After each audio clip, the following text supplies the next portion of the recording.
안녕하십니까, 아는투마사입니다. 오늘은 조금 불편하지만 반드시 짚고 넘어가야 할 질문들을 던져보겠습니다.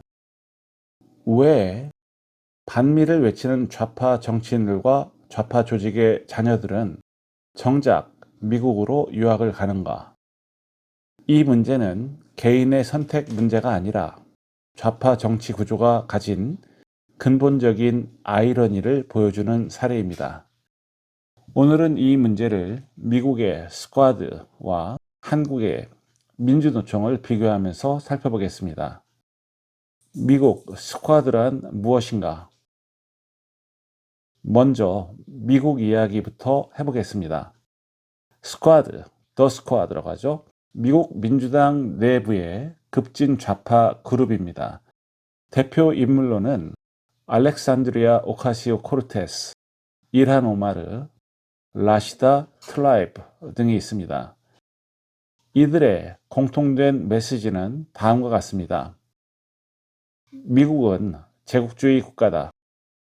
군사력과 자본주의는 억압의 도구다. 이스라엘과 미군 정책을 비판한다. 사회주의적 정책을 지향한다.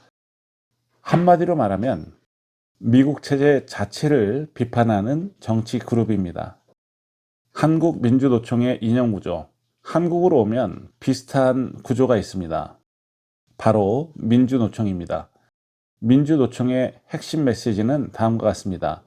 반미, 한미동맹 비판, 주한미군 철수 주장, 자본주의 비판, 신자유주의 타파, 자주국가 강조. 구호는 다르지만 방향은 같습니다. 미국의 스쿼드가 미국 제국주의 반대라면 민주노총은 미제국주의 반대 자주국가를 외칩니다. 다음은 공통점입니다. 말과 행동의 분리라는 점이 공통적이라는 거죠. 여기서 아이러니가 등장합니다.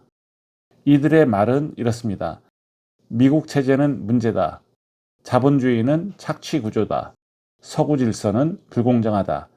그런데 이들의 행동은 어떻습니까? 자녀는 미국 명문대 유학, 의료는 미국, 자산은 달러 기반, 교육과 미래는 서구 시스템에 의존합니다. 즉, 대중에게는 체제 비판, 가족에게는 체제 혜택. 이 구조는 미국 스쿼드와 한국 민주노총 진영에서 놀랍도록 똑같이 나타납니다.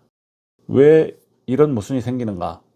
이 모순은 개인 위선의 문제가 아니라 구조적인 문제입니다.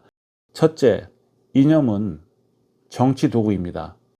이념은 지지층을 모으기 위한 도구이고 감정을 동원하기 위한 언어입니다. 하지만 자녀의 인생은 이념이 아니라 현실이 결정합니다. 그래서 나타나는 공식이 있습니다. 이념은 대중용, 선택은 가족용. 둘째, 엘리트 계급의 본능입니다. 스쿼드든 민주노총 지도부든 자신들은 약자를 대변한다고 말하지만 자녀만큼은 글로벌 엘리트 코스를 밟게 합니다. 평등을 말하지만 계급 재생산은 누구보다 철저합니다. 셋째, 반미는 미국 사회가 아니라 미국 정치 비판이라는 논리입니다. 그들은 이렇게 말합니다. 우리는 미국 대학이나 미국 국민을 반대하는 게 아니라 미국의 패권주의를 비판하는 것이다. 논리적으로는 가능하지만 국민들 눈에는 이렇게 보입니다. 말은 반미, 행동은 친미. 국민들이 느끼는 질문입니다. 그래서 국민들은 묻게 됩니다. 정말 미국이 문제라면 왜 가장 소중한 자녀를 그 나라로 보내는가?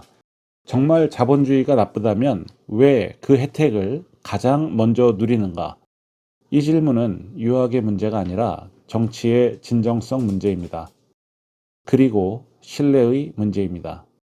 스쿼드와 민주노총 정리해 보겠습니다. 미국 스쿼드와 한국 민주노총은 다른 나라에 있지만 같은 구조를 공유합니다.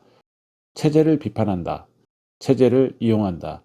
대중에게는 이념, 가족에게는 실리.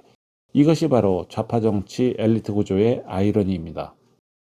문제는 유학이 아닙니다. 문제는 말과 선택이 다르다는 것입니다.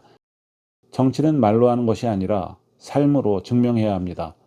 오늘 질문은 이것입니다. 당신이 틀렸다고 말하는 체제에 왜 당신의 자녀는 맡기는가? 이 질문에 답하지 못한다면 그 이념은 설득력이 없습니다. 지금까지 아는 통역사였습니다. 감사합니다.